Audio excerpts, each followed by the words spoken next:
So, Mark, did you see the guy who got the cops called on him by Hertz after he returned a rental 25,000 miles in a month? Supposedly had unlimited mileage. Hertz tried to charge him and threatened to call the police. 800 miles in a day. Can you imagine driving that much? Yeah, what are you doing? Like, is he delivering postage? Was this like a side business that he was using the car?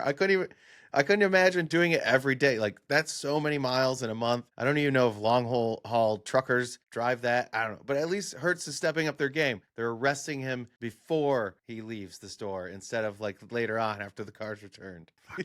Kudos to Hertz.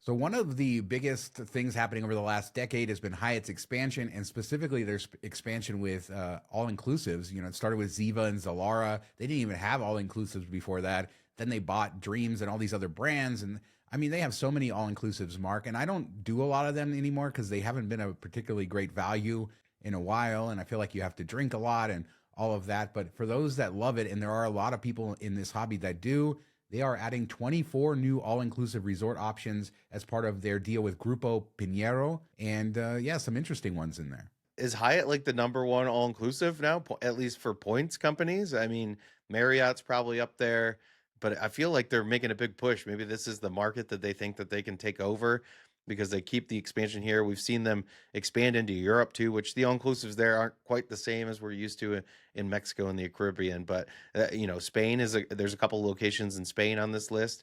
And so it opens up different avenues, a little bit more interesting, not just Dominican Republic and stuff like that. Like, we're getting out into Europe with some of this expansion, which is cool to see. But like you said, over the last 2 years, they've systematically downgraded the value at all inclusives, like slashing the value in half. You used to be able to get Zivas and stuff for like 20, 25K. Now it's 40 to 50K. It's kind of crazy and definitely not the value that you could seek. And that's for two people. If you have four people, you got to pay more. And most of these properties are high end, so they're on the nicer end of the spectrum. So the cash rates are pretty high at them. So it's not like, where they're charging crazy amounts of points for cheap properties, but still something to be aware of. I don't know who technically has the most all-inclusives, but Hyatt has so many. I can't really off the top of my head think that the other brands do. And then if you think about their relative size of their overall portfolio compared to like Hilton or Marriott, and I don't know. Yeah, I think that this is definitely part of their overall strategy. I wonder how many people out there really are all in. I do know some people in the hobby that I correspond with, they love these all-inclusives and they're going to them once, twice a year. And that just hasn't been my sort of pursuit. Yeah, when we were younger and we were first married, we went to all-inclusives because it was simple. And I think a lot of, regular non-miles and points people love them. The same reason they love cruises. It's like an all-encompassing vacation. You make one decision and you're set for that week or however long you're going. And we did that early on, and I get kind of bored now being in the same place for a couple days. It's not to say that you can't go into town and check things out, but you also feel kind of tied to it because you spent the money on the food and drinks. You're not going to get off property and experience the local cuisine and experience what they have to offer as much because you already paid for it. So it's kind of like baked in cost that you feel like you needed to justify, which is always tough. Our next story is an interesting one. It makes me happy. Flight attendants are getting limited in power on American Airlines. One of our earliest shows, a flight attendant commented when I said that flight attendants should have, checks and balances. I've seen them abuse their power on planes before. I love the job they do. They keep us safe. It's always good to have some oversight on a plane. And American Airlines had a lot of backlash recently. There was 8 African-American men removed from a plane for so-called body odor. They weren't together. They had no other relation other than the color of their skin. And this really caused a controversy for American Airlines. And a lot of other stuff has happened. And now they're saying if it's not safety and security, basically the crew has to go to corporate in order to get approval to remove somebody from the plane. They reiterated they do not want to remove people from planes. Thank you, American Airlines. And then if it is a safety and security issue, the captain does ultimately have the call. So he can still make the call to keep you safe on the plane. But if it's something else, they're going to have more consistency because it'll be corporate making that call. Yeah, it's tough because there are like some decency things, in the article that Gary Leff wrote is, people wearing their bikinis onto the plane, and some people might not feel comfortable with that. And like, where do you draw the line though? That's the tough thing. Like, are tight yoga pants drawing the line too far, or swimsuits? I don't know. If you can't wear it into a restaurant, I don't think you should be able to wear it on the plane.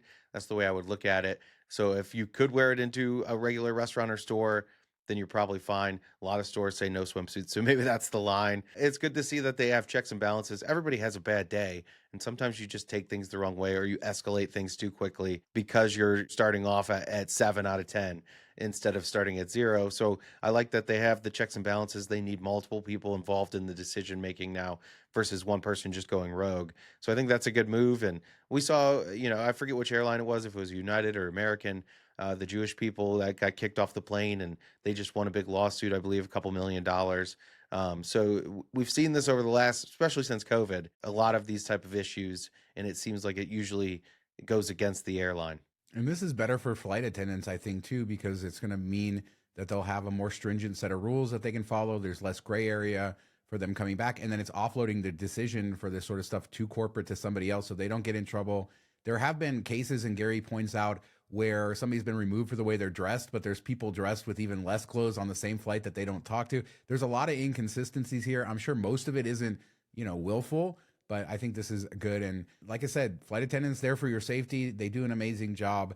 I have personally seen some crazy abuse of flight attendant power that you can't say anything about, because if you say something, then you're the one getting kicked off and going to jail. Yeah. And I mean, we've seen just as many crazy passengers. So I feel for them. They have to deal with some of the worst people in our society on a daily basis. And that's just the way it is. If you're dealing with the public, you get the good with the bad, and you just got to kind of take it and roll with it. This is good that they can just pass the buck a bit and say, hey, call corporate, which stinks because it's probably going to delay the flights even more, but at least you get somebody else involved. Hopefully they're not as bad as the NFL call and review people. Yeah, exactly. Human beings are fallible. So let's talk credit cards. The Sapphire Preferred, they have that 60,000 point offer out right now, ends November 14th. The big kicker with that was the extra $300 credit for Chase Travel. So 4,000 in spend, you'll get 60,000 plus the 300 Chase Travel. The normal bonus is just the 60,000. So basically the Chase Travel kicker, and that ends November 14th. Yeah, I wish they would have just done like 20,000 more points, or even just like a $300 statement credit for all travel like you see on the reserve. But this definitely, if you're in line, if it's been 4 years since you had a Sapphire product, or you're just starting out, this is the card most people start with. So it's a great offer to get because you are getting that extra bit. And my guess is it goes back to 60K, and it's probably going to be there for a bit. So if you can jump on it, it makes sense.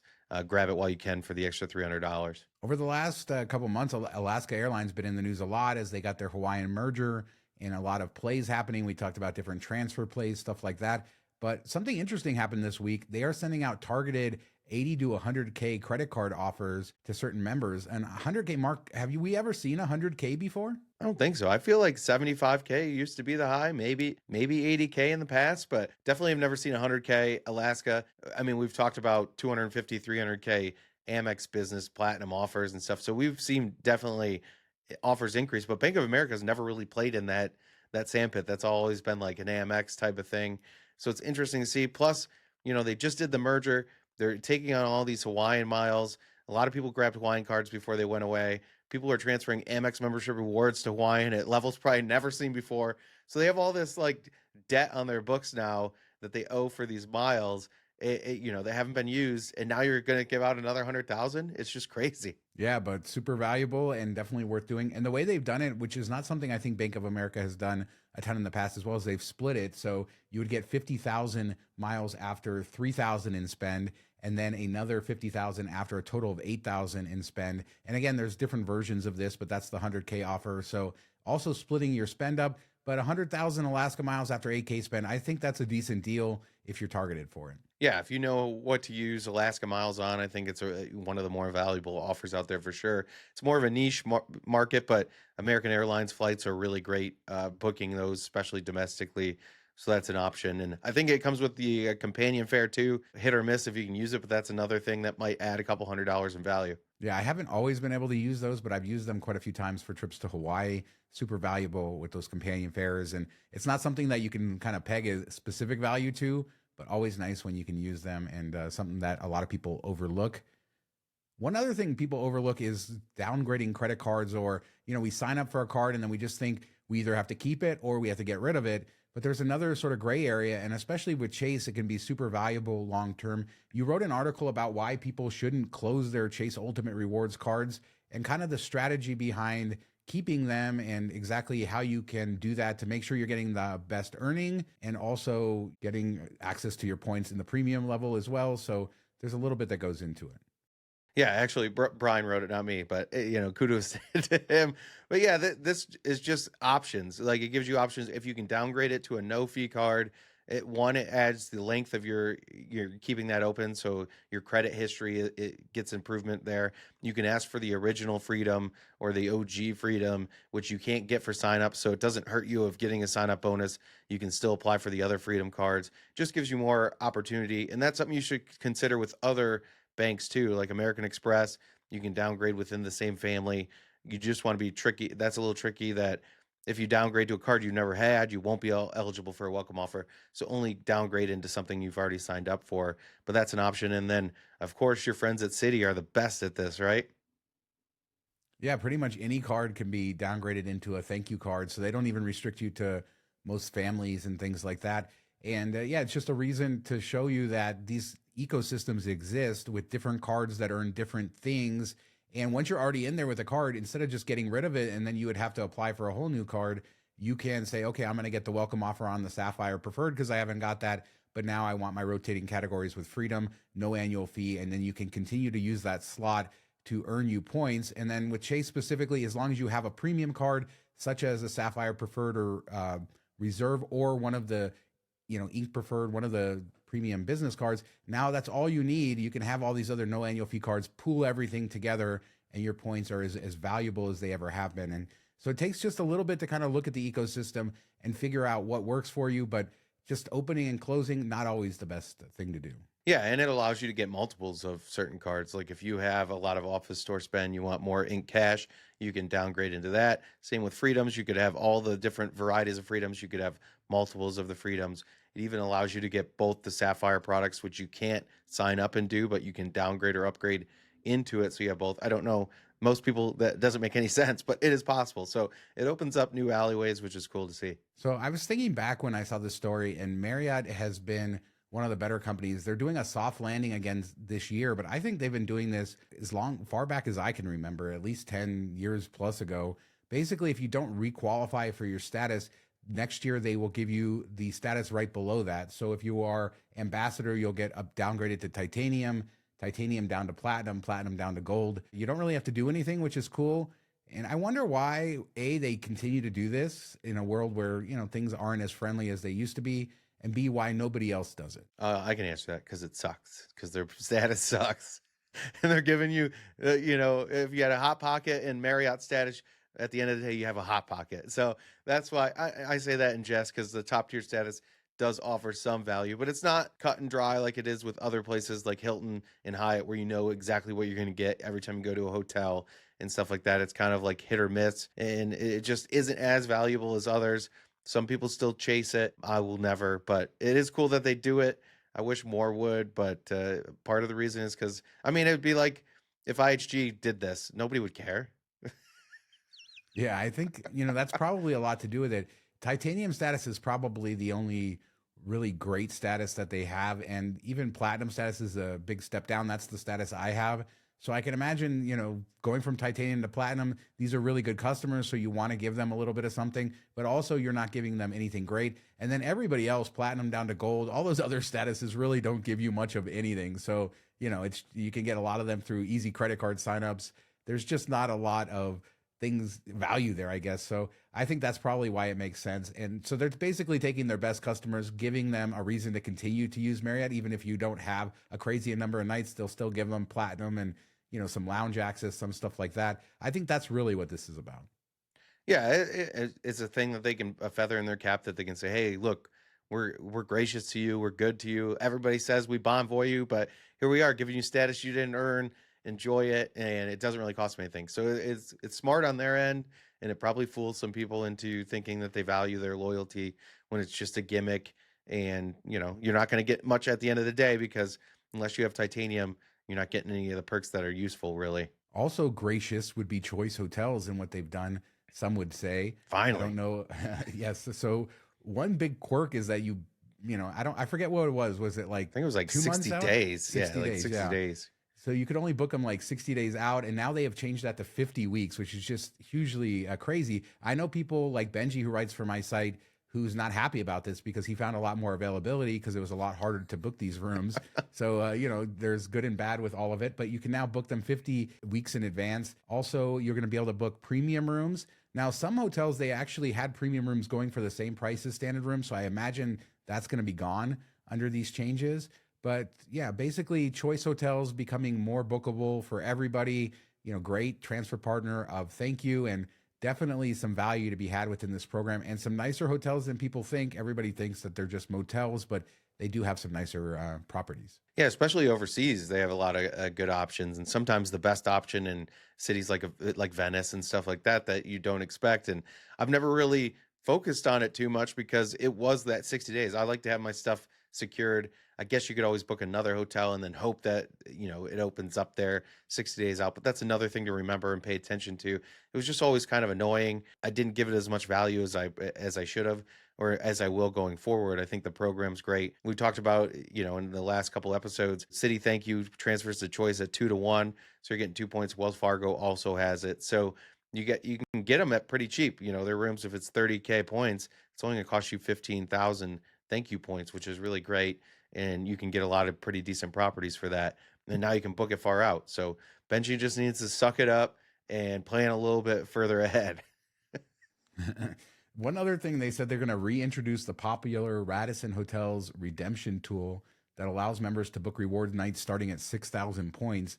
I'm trying to think back to this popular tool. Was it just a cash and points tool? I think that's what it was, where you could like adjust the slider, and like Hilton has that. And so I don't know, but 6,000 points will be the new low. Currently 8,000 is the new low, but yeah, I don't know a ton about this. I have only had one really great choice redemption, which was the Clarion at Copenhagen Airport, which I would absolutely recommend to anybody, and tons of options in Scandinavia elsewhere certainly should be on your radar. And I do think it's getting better. For the last few years, Caesars Diamond status has become so popular in the miles and points hobby. We did briefly talk about this on MTM Vegas, but it's worth talking about here. Wyndham and Barclays has announced that the Wyndham Earner card, the card that a lot of people use to get diamond status for Wyndham that matches to Caesars Diamond status, is not going to work anymore. If you get the status from the card, you can't match to Caesars. This has opened up a lot of status matches for people. Obviously, a lot of perks in Vegas, $100 celebration dinner. You get front of line access, wave resort fees, free parking, stuff like that. That's all ending February 1st, 2025. Yeah, this is something that we've seen coming for a couple of years. We thought it had happened last year. It didn't. So, this is definitely happening for the first time. I'm kind of happy that we won't have to answer questions if it's happening. Is it not happening? Black and white definitely going down. Sad for some. I think Caesars has done such a remarkable job of ruining their program that it doesn't hurt as bad as it would have, 4, 5, 6 years ago. But it definitely hurts some people if they were really maximizing this. If you're just getting it for the dinner, probably not a huge deal. You're paying $100 for the card anyway, so it's just like offsetting the annual fee. But if you're using the Atlantis perks or staying quite a bit in Caesars, you wouldn't have to pay the resort fees, stuff like that. It saves you a little bit of money there. If you go to Vegas often, it probably adds up over time, or if you use all the cruise ships and stuff. I'm sure there's another way to get this kicked off elsewhere, or when you have this like last year, match it to something and continue to match to keep it going. So I'm sure there will be stuff coming out on that, but sad to see it go. End of an era, but it's been kind of crumbling the last 3-4 years anyway. So Founders Card, I think, remains as the single best way to get diamond status, although I don't think it's guaranteed past the next few months of next year. We saw Founders Card lose diamond status earlier this year, then get it back. What do you think are the odds that they actually keep it this year? I'm kind of leaning towards it's going to go away with Founders Card as well. I feel like they might, because they're probably paying something for it. They're paying something to Caesar. We know they're all about the money, where Wyndham probably wasn't paying anything. It was just a status match. So I'm guessing if they get like 100 of the $300 it costs for Founders Card, or $50, it's worth it enough to them, that people do it and don't take advantage of it. So I wouldn't be shocked either way. I don't know. I'm politicianing it there, right there. Let's talk Germany, the largest indoor water park in the world. Cool S, Sean. You forgot to say cool S. Yeah. It's called Tropical Islands, and it is the largest indoor water park, 710,000 square feet. It also has the largest indoor rainforest. And I like this because there's a lot of indoor water parks now, which are kind of cramped and, they have a lot packed in. But this place is so big that it just feels like a park in certain areas, big pools. There's definitely slides. They even have an outdoor area for the summertime when it's not so cold. But it does look very unique and looks like a place worth visiting. Heck yeah, you can take hot air balloon rides inside the park, like around the park. How crazy is that you can go up in a hot air balloon inside, overlook the rainforest and stuff like that. It's so unique and so different in Berlin, I believe. So if you're ever in that area, especially if it's like the colder months and you're looking for something fun to do with the family, I think this is awesome. I think it's like 30 euros to get in, so not even too bad price wise. Yeah, and the balloon ride 40 to 45 euros. But yeah, it looks neat. And then, you think about being there in the winter. That's what's so cool about indoor water parks. And those aren't new, but again, the space that you get here going in there, I can't imagine how humid it is. Usually indoor water parks are so humid, and then you add a rainforest to it and all of this. It has to be pretty stuffy in there. But I imagine in German winter, they're all about that, going in there nice and warm and humid. So let us know what you guys think about anything we talked about today. AA's new rules for their flight attendant, 100K Alaska on that Bank of America offer, Caesars and Wyndham Diamond, that going away, downgrading Chase cards. What's your strategy there? Leave a comment. We do 2 shows a week. We do 20-minute travel on Wednesdays and our MTM Travel long-form podcast on Mondays on this same channel. Check it out. Thanks so much for watching and listening. Talk to you next time. Have a good week, everybody. Go Lions. How many times do I have to hear the word Lions today? Oh.